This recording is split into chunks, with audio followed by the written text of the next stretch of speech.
Hi, it's Steve. Today we'd like to show you how to change the timer on your washer. It's a really easy job. All we're going to need is a number 2 Phillips screwdriver, a small flat blade screwdriver, and a pair of needle nose pliers. Let me show you how we do it. Now the first step in this repair will be to disconnect the power.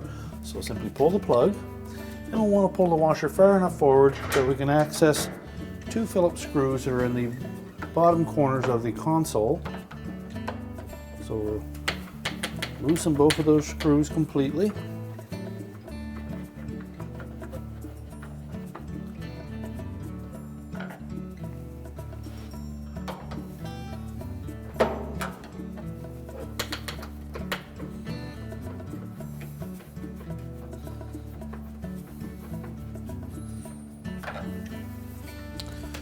Then we'll just give that console a little bump forward.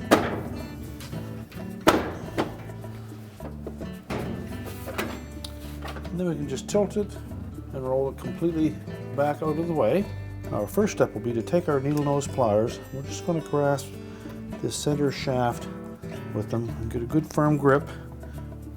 And while holding it, pull the knob off on the front.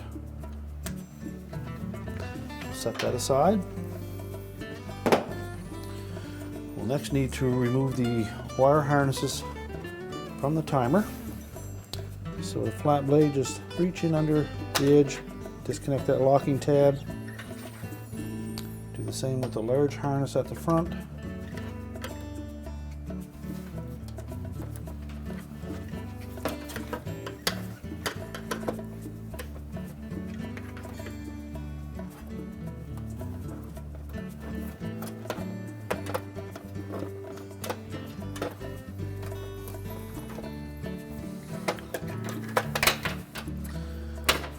With the console tilted forward, we're next going to remove that knob skirt. So just take a flat blade screwdriver and gently pry on the edge.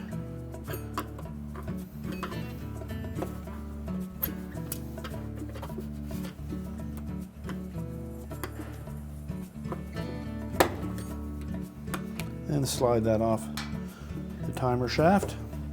And we can then roll the console back open again.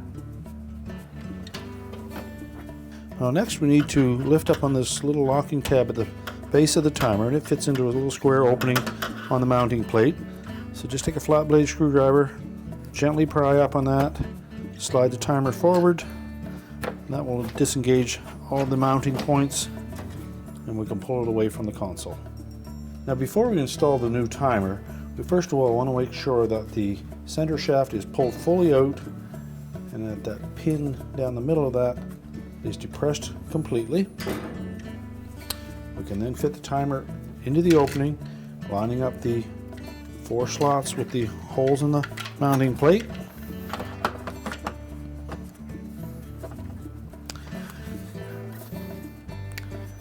And slide it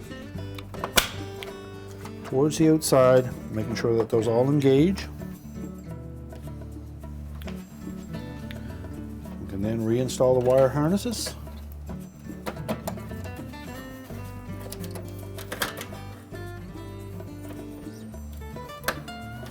And again, make sure that that locking tab engages to hold it securely.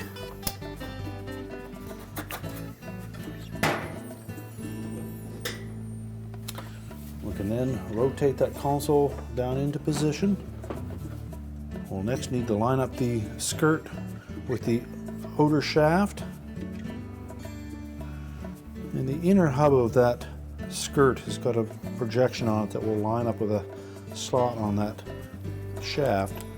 So once we line that up, that skirt should fit on there nice and easily. Now when installing the knob, just take note in the center portion of that there are 2 flat sides that will correspond with the center shaft on the timer. And again, make sure that that center pin is fully depressed. And then just press the knob into position. Verify that it's latched on there. We can then secure the console to the main top and tighten the 2 Phillips screws at the back. We can then tighten the 2 screws that secure the console to the main top.